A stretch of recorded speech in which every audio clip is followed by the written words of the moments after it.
If you discovered my channel anytime in the last few months, you may know me for transforming dimensions and biomes in Minecraft. For example, I transformed the End into the Overworld, I transformed the Nether into the Overworld, and more recently, I transformed the Overworld into the Nether. And now it's time for me to do it one more time. In this video, I transformed the Overworld into the End in my hardcore Minecraft world, and it looks incredible. But this video took a long time to make, and I spent at least 100 hours just mining for obsidian.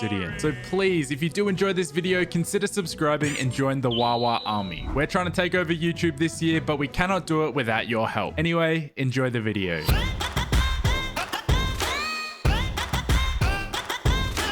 G'day guys, my name is WadZee and welcome back to another episode of Hardcore Minecraft. In the last episode, we built the interior of our mansion.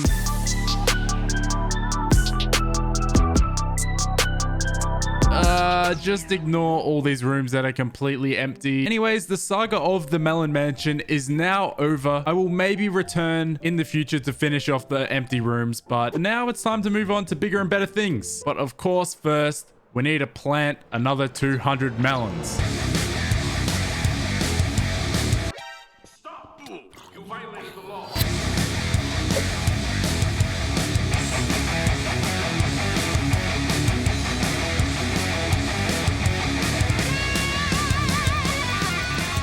Wow, okay. That took a lot longer than usual, but finally, at the beginning of every hardcore Minecraft episode, I plant another 200 melons to this melon farm, and yeah, as you can see, it's pretty ridiculous. So if you want to see how big this melon farm ends up getting, make sure to subscribe. And now, finally, we can get started on today's episode. All right, and the concept for today's pointless building is going to be transforming the overworld into the End. So obviously, for that, we're going to need a whole bunch of end stone, but also I'm going to need a whole bunch of obsidian because I want to like completely replicate like the area where you fight the dragon. So here I am in our end dimension. Around me here are how many 4 5 6 7 8 10 obsidian pillars here, which I want to replicate in the overworld. And for that, we're going to need a lot of obsidian. And because we're going to need a lot of obsidian, I think that's the block we're going to start with collecting. And yeah, I don't know how much obsidian I'm going to need, but I'm going to just mine for an hour, a couple hours, 4 hours. The fortunate thing is all the pillars that I can create in the overworld can be hollow. So I'll just need enough obsidian to like do like the outsides, and we can just pretend that it's completely full with obsidian.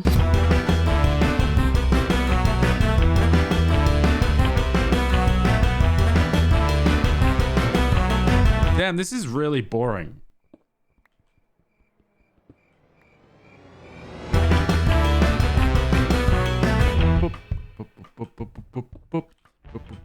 I'm going insane. Well, it's been about 2 billion years. I've, wow, half a shulker box. This is hell.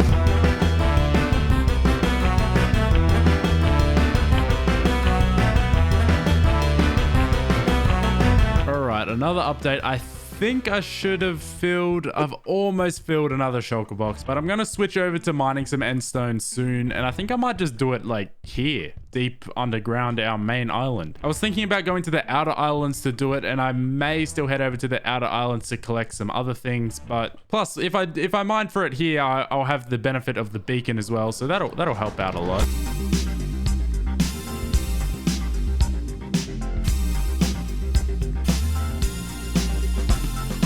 Fortunately, endstone was a lot faster to mine compared to obsidian, but I was still going to need a lot of it. So I got to work, and roughly 50 minutes later, here's how much I had. I mean, as you can see, I've been busy. I've dug out a fair bit of this endstone stuff, and I've nearly filled up 2 shulker boxes full, and I'm so sick of breaking blocks, honestly. I might need to take a break, and then we can maybe move on to building. So later in the day, I returned to mine a bit more endstone, but then there was another item I wanted to collect as well, some chorus flowers. So now I had collected all the ingredients to recreate an end biome: obsidian, endstone, and chorus fruit. And that meant it was now time to make a start.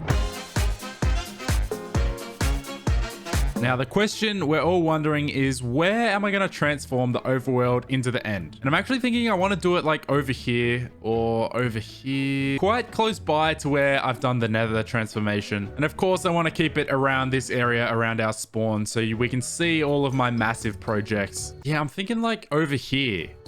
All right, so I'm going to act like this is our center point. And now I'm actually going to mark out a rough area in which we will be transforming the overworld. So now I've marked out an area around here, which you can sort of see all around here. And this is what we're going to be transforming into the end today. So the next step, of course, is now every single tree within our marked area now, we need to chop down, destroy.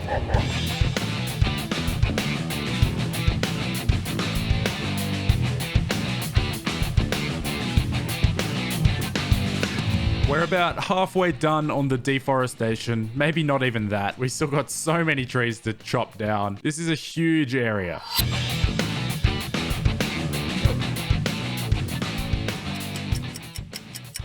All right, so now I've completely destroyed the whole surrounding area and removed all of the trees. It's a sad sight, but this is the area we're going to be transforming, and obviously the next step is to cover the entire ground in end stone. But before I do that, I just want to like flatten it out a bit because these hills are quite drastic, especially like that. So yeah, if possible, I just want to take a few layers off these hills. Also got to remove all these little pockets of water that are all over the place as well. Now, obviously, I'm fine with having a little bit of a hill. I don't want this area to be completely flat, but if I can just like flatten it out and just make it like less steep and less, I guess, drastic, yeah, that'd be good. So that's kind of all I'm doing at this stage, is just trying to flatten the curve, I guess.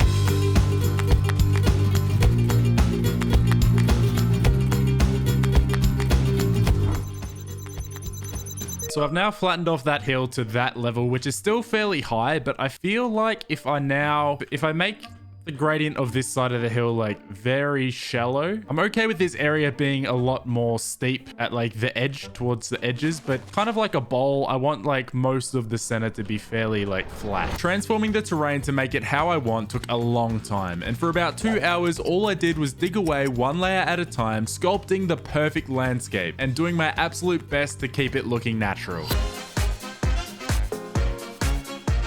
All right, I think the terraforming is finally done. I think all the land you see here is the shape of our end. I think it's fairly flat while still having, you know, a few hills and a bit of interesting stuff going on. Our next step now is to cover every single block in our area with endstone. That's literally it. All right, so you guys know the technique. I start off by first doing an outline of the entire area. Once I've done that, I can pretty much just color in between the lines. Actually, before I can do that, I think what I have to do is go around the entire perimeter and put all the end stone into the ground.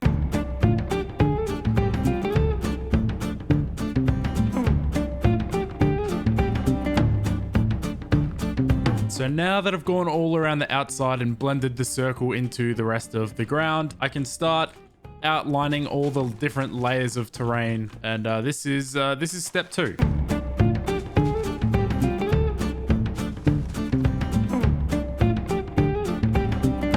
Now, this lake is a bit of a different case because I do still want to put all the end stone at this level, but obviously I'll have to drain out all the water.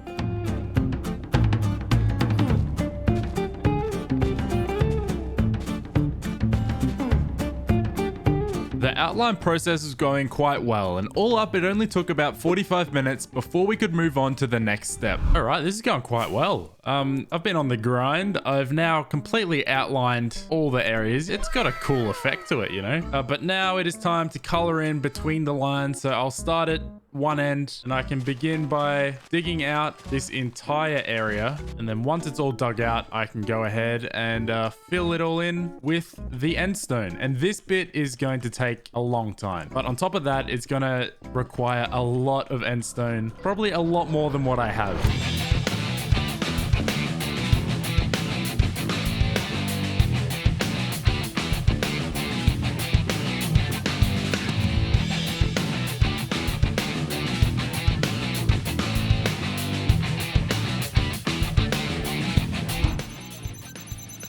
Okay, so all the end stone that I brought did not last long at all. I'll fly into the air. You can see how much progress I've made so far. I've pretty much just done this one layer that goes all the way around here. We still have a lot to go, and we need a lot more end stones. So let's head back over to the end and let's get grinding.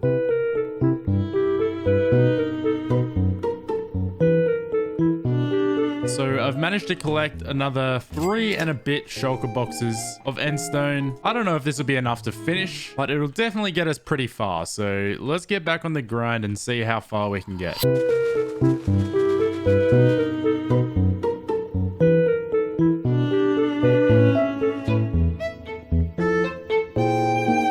Quick little update on the end stone. We've now completely filled in this whole crescent area. All we have left is this area back here. So it shouldn't be too much longer and we will have finally covered this entire space in end stone. And then we can start moving on to some of the bigger changes that will actually make this look good. All up, since I made that last trip for end stone, it only took me 1 more hour of placing blocks before I was done. And so far we had transformed this section of the overworld from looking like this to now this. Okay, yeah, it's a little boring at the moment. Clearly, there's still a ton more work to be done.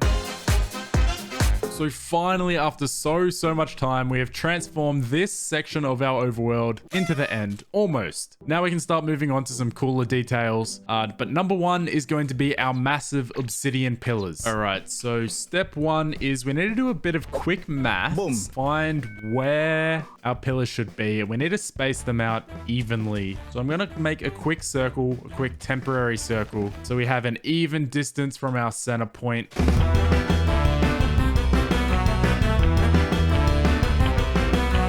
Alright, so now that we've got this grass circle going all the way around, now I need to mark out where the center point of each of our obsidian pillars is going to be. So one is going to be here, another is going to be here. Alright, so now I've marked out the center point of all 10 of our obsidian pillars. So now I can get rid of this grass. And the next step for our pillars is I need to go around and kind of determine what size I want them all to be.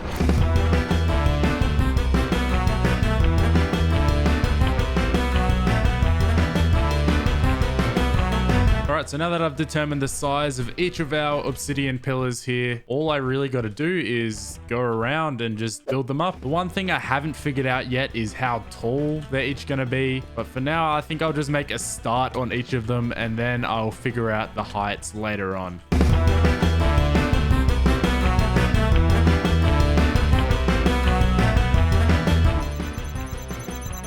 So I've now made a start to every single obsidian pillar here, but just to do what I've done so far, I've used up more than half of the obsidian I got. So it's clear we're gonna have to go and get some more later on. So I got back to the grind for another 5 minutes when all of a sudden, oh, I'm actually out. I'm actually out of obsidian. At this point, I had barely only completed 2 of my 10 obsidian pillars, and this started a new period in this video where I spent another 2 or more hours just mining for obsidian. The journey for obsidian has begun again, and just to make my life more exciting, I'm gonna start tearing down a brand new obsidian pillar. Yay! Oh god, I hate this.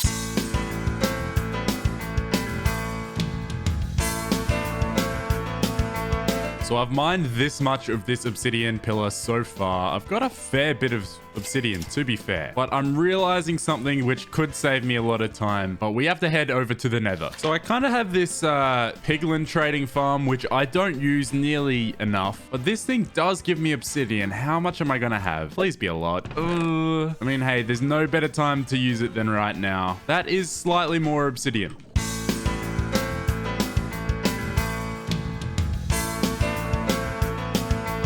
Now we're moving over to what would be our biggest pillar of all of them. This one is huge. Okay, so I've just come up with this really cool idea. At least I think it's really cool to make this a bit more interesting than just like, you know, a bunch of obsidian pillars in the overworld. And I've decided to make the largest of all the pillars, being this one here, broken down. And then down at the base of it here, I'm going to have the rest of the pillar like laying down on the ground. It should make a cool effect if I can pull it off right.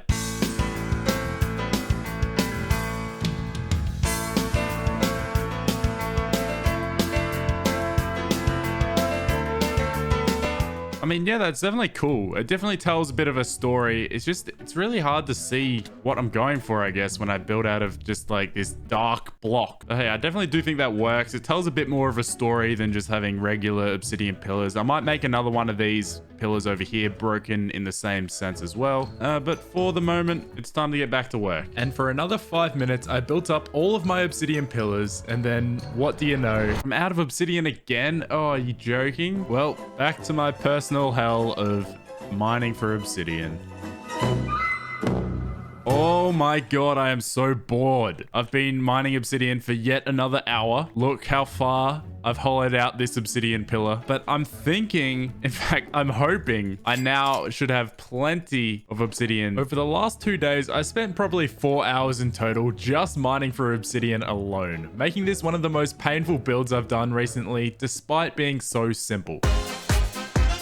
And now I've actually got an idea to fix up these broken pillars a little bit because I like the concept, but I don't quite like how they look at the moment. So I've got one idea which I think should fix it up. And that one thing is the use of some crying obsidian. So the idea here is I'll pretty much just add it to the top of our pillar here. I'll put a bit down the sides as well. All right, yeah, I think this is going to look better, but it's maybe it's a little too much at the moment. I don't know. Oh, it's tough. It's so tough. All right, so in this whole replication of the end, there's clearly one thing I'm missing, which is the bedrock centerpiece in the middle where the dragon perches. You may be wondering, what block am I going to use to replace bedrock? Well, I've been doing my research and I think I've figured out the block which looks the closest to bedrock. Gray terracotta. No, but seriously, just give me a chance. Trust me. If you put gray terracotta into a furnace and smelt it, you get gray glazed terracotta. Now, up close, obviously this isn't bedrock, but from a distance, if you look at it from quite far away, you could be convinced that that is bedrock. And trust me, I think this is by far the closest block you can get. So let's smelt a bunch of this stuff up. But in the meantime, while we wait for that to smelt, there's actually another pretty important block that we're going to need. And for that, we're going to have to do a bit of ghast hunting. Oh, this is perfect. Looting sword. Oh, we got 2 ghast tears from that one. That's huge. Oh, that's a lot of ghasts. Oh. Ow. Ow. Ow. Yay. Oh, 8. That is the exact amount of ghast tears we need. Now, obviously, the reason I went hunting for ghast tears is so I could go ahead and make myself some end crystals. I need to be seriously careful with these things because they are highly explosive, and if I mess around with them, I could potentially die. All right, first things first, let's build our little bedrock structure. All right, look at that. And now when I look at that from a distance, you'll think it's the real thing. Like that pretty much looks like bedrock, right? All right, and this next part now is where I need to be careful because I want to place down my end crystals. And you can only place these things down on obsidian, but I still want to use my fake gray terracotta underneath. So I believe you can place it down and then ever so carefully mine the block underneath. I'm even nervous being this close to this thing. I don't like this. All right, so far so good. Final crystal. And now it's time for another touch, which is long overdue. For the longest time, I've kept my dragon egg just out here on this ugly pillar outside my tiny house. And I think it's time we gave it a better home. Right here is where it belongs. All right, cool. Well, now we've done the basics of an end biome. It's time to get creative and try and figure out some ways to make this place actually look good. Number one, which is a little different to usual, is I want to spread out some chorus flowers all around the perimeter of this area. Obviously, you wouldn't typically see these like in the complete center of the end, but once these start growing all tall and like spirally all around the outside, I feel like it'll give this area a completely different feel and make it a lot less boring. All right, and now while we wait for those to grow, what I'm actually going to do is go around the edge of the build here and try and do my best to like blend it in so it's not just, you know, this like straight line that cuts off the end from Overworld.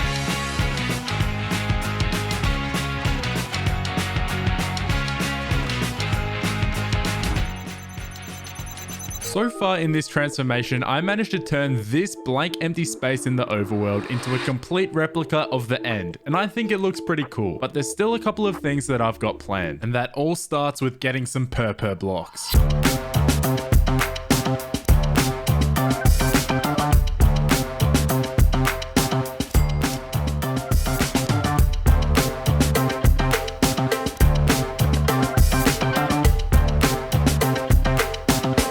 That's a full shulker box full of purple blocks. This here should be more than enough for what we need to do today.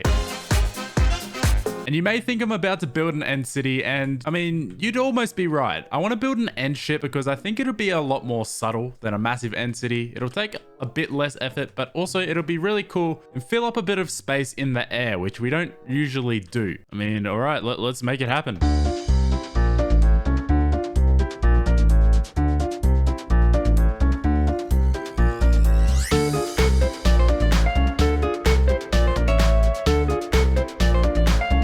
Been absolutely straining my brain and studying as many pictures of end ships as I possibly can, trying to get this completely accurate, and I think I've done a pretty good job. But you can see like this is starting to take shape.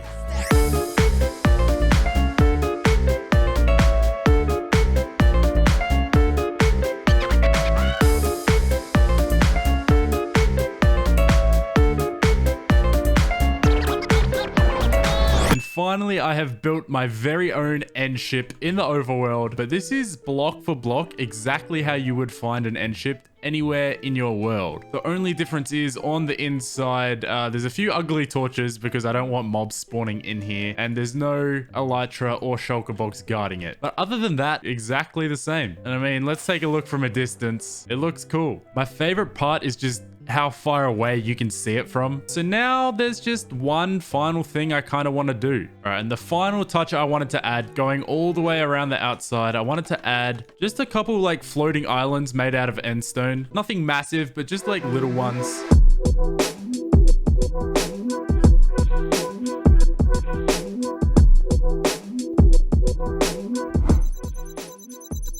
And that right there is actually the last island I'm going to build for today. You can see I've got plenty of them scattered around here, and it really does add to the feel of it being like the end. As far as my builds go, this one's pretty boring, at least at the moment, but I feel like all the changes I have made, like the end ship and the chorus fruit and I guess these broken pillars, it does make it a lot more interesting. Now, I know I said that would be the last change I'd make for today, but I realized there was a ton of empty space in the middle of this build, and I think I came up with the perfect thing to put there. So I grabbed some bones and I grabbed some quartz, and now I was going to build a dragon skeleton.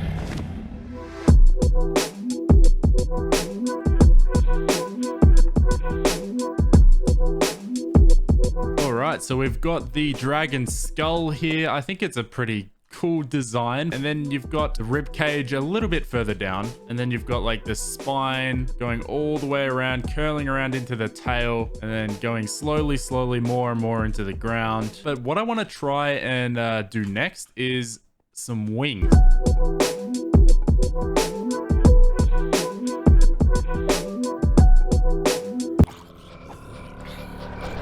Got one wing out that way, another wing out that way. Scroll down here. These are meant to be legs, but they're quite buried into the ground. That way I didn't have to do too much detail. And it looks even better if you get a view from up top. Look at that.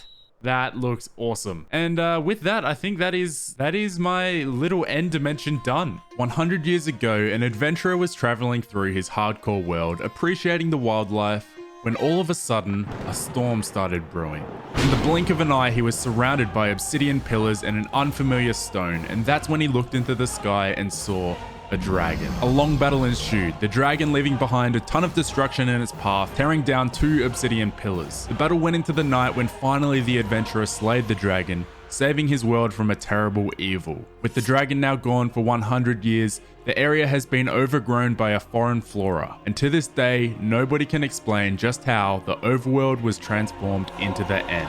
Or something like that, I don't know. So that is the final result of today's build. Again, this video took so long to make and even longer to edit, so if you did enjoy, please consider leaving a like and also subscribing if you're new, because it helps me out a lot. Cheers.